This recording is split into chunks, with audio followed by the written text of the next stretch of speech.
This program is brought to you by the following sponsors.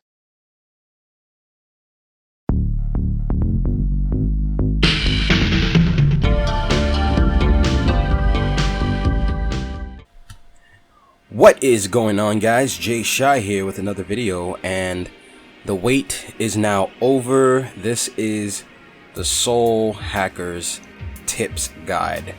This is for you guys who say that you are having some trouble getting through Soul Hackers. These are some of my tips. These aren't like the universal Shin Megami Tensei tips of law or anything like that. It's just my tips on how I got through the game and how you guys can probably get through the game as well. So, first tip is magnetite. Don't waste time grinding for levels. Grind for magnetite. So a lot of people go into this game and try to play it like a traditional RPG, which it sorta is, but there are a lot of elements in this game that require you to do the complete opposite of what you would usually do. So when you guys are roaming around, there's this energy meter. It's called magnetite. It's actually at the top of the screen. If you look to the upper right hand corner, there is an M there. That means how much magnetite you have. This is pretty much the fuel for your demons. When you're grinding for this, like, don't try to grind to level up. You're basically, you want to grind for magnetite all the time. You're gonna need a lot of this stuff because moving around uses up a lot of magnetite. So even summoning demons uses up magnetite. So you want to grind for magnetite. You do not want to waste any time trying to level up your character or anything like that. You're just wasting time. Tip 2 is when grinding, don't have too many demons out. Alright, now the reason why I say this is because when you're grinding, if you go into your comp menu and you look at your demons, there is a little thing at the top that says CP. CP is pretty much the cost of how much magnetite is going to be used by each demon that is out for every step you take. That means for every step you take, this is how much CP this demon will drain from your total magnetite. So if you have like all your demons out and you're grinding for magnetite, that's a lot of magnetite that you're using up. So that means you're not even going to get enough back for the amount that you're using walking around for every step you take. Now, also, when grinding, you want to constantly, and I mean constantly, visit the Sea Arc. The Sea Arc is located in the Bay area, where you go here, and for each floor, the demons get harder. But the harder the demons, the more magnetite you get. So you want to constantly visit this place and grind here, but you don't want to have too many demons out. That is too much of a high cost for all your demons for every step you take. It is just ridiculous. So you want to have mainly Nemechi, Zoma, and your main character, your main protagonist. Those are the three people you mainly want to have. I will get to Zoma later. Next tip is focus on Keiji's strength and luck and Nemechi's mag and agility. Now, the reason is, for a lot of Shin Megami Tensei players, a lot of them like to make a magic-based protagonist. The problem with this in Soul Hackers is Reiji never gets magic abilities. So you'll be putting too many stats into his magic areas where he'll never be able to use this stuff. So focus on strength and luck. The reason being is because of course you know what strength does. It basically makes him stronger, yes. But luck makes him hit crits all day. So if you put that in, if you put the stats into his luck and strength, he'll be hitting crits like crazy.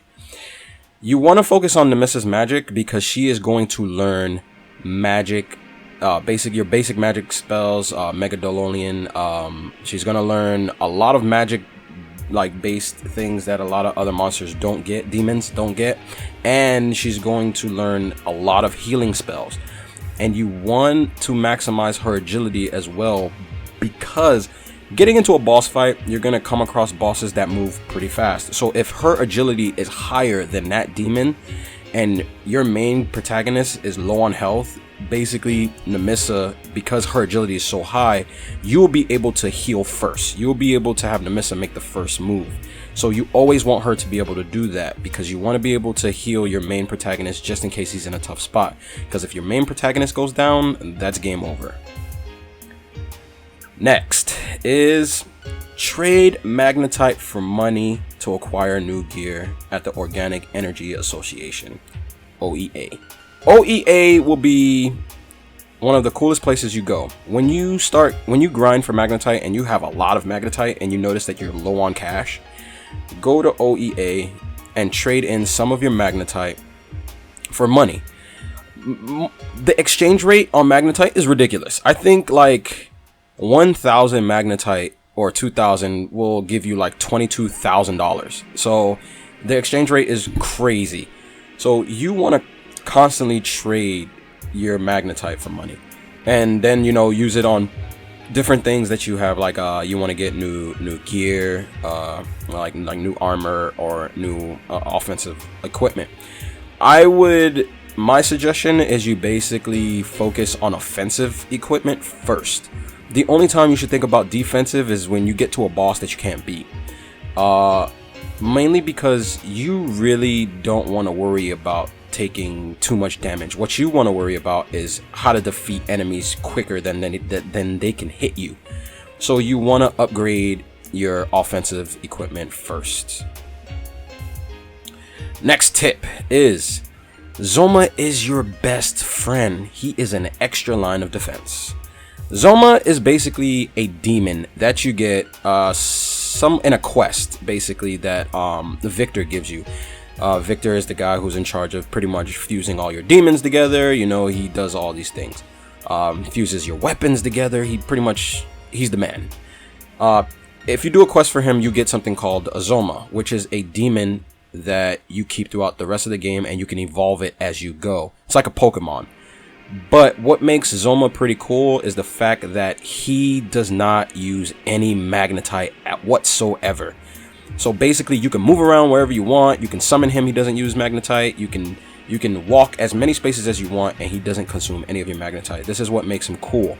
What also makes him cool is that if you have a lot of healers he can protect them all. Not all of them. I would say he will learn skills based off of some of your demons that you fought and demons that you have, so that he can be an extra line of defense for you. So he is very helpful. So I would always recommend, especially when grinding, keep him in your party at all times. Next tip is keep your demons extremely happy. Keep them happy, man, because in this game you have to pay attention to something called the loyalty meter. The loyalty meter goes from level 1 to level 5. 5 being the highest. That means they love you. That means they respect you. The only way you can do this is by reading the different alignments that they are, like what kind of demon they are, if they're a sly demon, if they're a calm demon, or if they're a kind demon. Certain ones require different things. Like wild demons don't want to be told what to do. The way you make them happy is you pretty much let them do whatever they want to do. Let them do, and they'll make a lot of bad decisions, but let them do it so that the loyalty meter goes up and you can eventually, give them commands. Wild demons like to be in the front row. They like to attack head on. Then you have kind demons. Kind demons relatively like to, in order to boost their loyalty, they like to be in the back row. They like to do defensive things. They like to heal. Like sly demons. Sly demons are the same. They like to do support spells. They don't really like to do, frontal assaults, because that will lower their loyalty. Another way for you to boost a demon's loyalty is by giving them gifts. When you give them gifts, it'll boost up their loyalty a bit. Now, understand this. There is a special store in the game that you can go to buy alcoholic beverages for demons. This will change their alignment. It will change them from calm to wild, or kind to sly. It's whatever the alcoholic beverage does. Do not think that you can change their alignment so you can fix them to give them what they want, so that if you don't have a certain item, so that you can boost their loyalty. It doesn't work like that. For some reason, you cannot gift items to drunk demons. I don't know why. You just cannot do this. But keep your demons happy, because if you don't keep them happy, they won't listen to any of your commands and they'll eventually leave the party as a whole. Yes, demons can do that in this game. They will just straight up leave. So be careful of that, man. Keep them happy. Next tip is the formation of your party is paramount. Now, the formation of your party matters. This is where some Etrian Odyssey skill-based stuff comes into play. Putting all of your, pretty much all your attackers and tanks in the front row, all your healers and support casters in the back row. My formation that I like to do is I basically like to put my main protagonist in front of Nemechi at all times, because he'll always be the strongest guy. Except if you get like a very, very strong demon that has very, very high defense, then you want to swap them out and put them on the left or the right and have that demon in front of Nemechi at all times, because you always want to keep Nemechi alive, because she has some of the strongest support healing spells ever. She is boss. Always do this.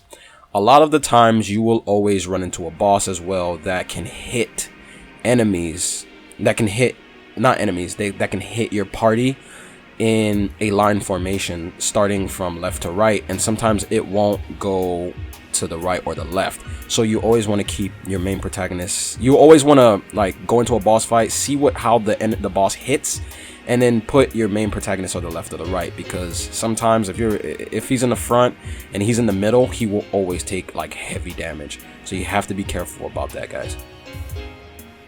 Next tip is exploiting weaknesses does not really matter. Going into this game, I thought this game was going to be like any other Shin Megami Tensei, where I have to exploit the weakness, get an extra turn. That does not really matter here. Basically, it goes back to the old school days of RPGs, where basically if you exploit a weakness, it just does critical damage, you know, not by much, like 30%, I would say. And it's not much, but you don't get extra turns or anything like that. You don't get a boost or anything. Just does extra damage, so you don't have to worry about exploiting weaknesses. But my suggestion is exploit those weaknesses anyway. The reason why is because if you don't and you just play this game like a traditional RPG, this game will create some bad habits.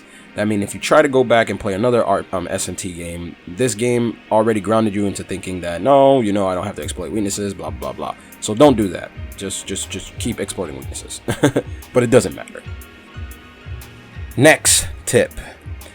Look for the smiley face when negotiating with demons. Now, a lot of people say that they have issues trying to negotiate with demons. They don't recruit any demons and yada yada yada. Now, when you're in a battle, if you look to the right hand side of the screen where the demons' names are, sometimes you'll see a smiley face appear and sometimes you won't. This indicates two different things. It indicates that you are able to talk to demons and the moon alignment is right, and it also indicates the alignment of the party itself. Now let me elaborate. As you guys know, if the moon is full, you're not going to be able to talk to demons. That is like Shin Megami Tensei staple. If the moon is full, you know, it makes demons erratic and they don't, you know, speak to you properly. They just pretty much attack your face. So you have to be aware of that. The next thing you have to be aware of is your party's alignment. Yes, your party's alignment can change depending on what demons you have out in the party. Now, if you go into your comp menu and you look at your demons, if you look to the left side of their names, you'll see symbols like EL or C and, you know, EC and stuff like that. What this indicates is either law, chaotic, extra chaotic, and extra law. These demons, if they're in your party, that means that is the alignment of your party. So if you put, you know, a law and an extra law into your party, the party is now an extra law party. This little bar will raise and it'll decrease depending on where it is. And you can also have, you know, N for neutral. Putting certain demons in your party allows you to talk to certain demons itself, because those demons see you in a certain light. So it is always good to change up certain demons within the dungeons you're in if you want a certain demon, because demons that you're fighting will react to those demons in your party differently, and sometimes the smiley face would appear so that you can negotiate with them. Negotiations in this game is pretty difficult, and it's pretty random, so you will get a little frustrated, but it's not terrible. It's not, you know, Devil Summoner on the Sega Saturn terrible. Next tip is an optional tip. You do not have to do this last tip. This is just an optional one, and it is abuse Nemechi. Now, Nemechi is that whole new thing to soul hackers. He's like this little Pokemon thing. I don't know. He's like a weird demon that you can evolve over time through Street Pass. So basically, you can abuse this thing. You take your 3DS everywhere you go. Everywhere you go. Just have the game on, and eventually you'll get these things called D-Souls. D-Souls are basically like currency that you get from street passing with other people. Just go to a Best Buy and you'll get like a bunch of like D-Souls. D-Souls basically are used to buy new demons. Now, if you evolve Nemechi, you will get new demons that will just join the list that you can just buy from. Now, the thing that I say abuse him is because there's a lot of demons in that Nemechi sells that you cannot get in the game. Or they're like very late game. So it's best to get as much D-Souls as you can and evolve Nemechi as fast as possible so that you can buy some of these demons, so you can fuse them off into better demons way before, you know, the end game. One of the coolest demons is, I think, it's Loki. There are two versions of Loki in this game, and there's a Loki in the game that has one of the lowest loyalties ever. If you can get this loyalty to level 5, you're God. You're awesome. He is really good to have in the party. He will help you through most of it if you get him to level 5. His loyalty, and if you can command him, you are set throughout the rest of the game. So those are my tips for Shin Megami Tensei Soul Hackers. I apologize once again for the guerrilla style. I hope it came out really good, that you guys really like this video, and I hope you guys go ahead and try to play Soul Hackers once again. One of the extra tips I can tell you, which is really cool, is there is a dungeon in the game that would really, I would say, piss you off. It is a building that has 72 floors. Don't quit. Fight ahead, and I'm sure you will make it to the end. I will talk to you later, guys. I hope you enjoyed this. Peace.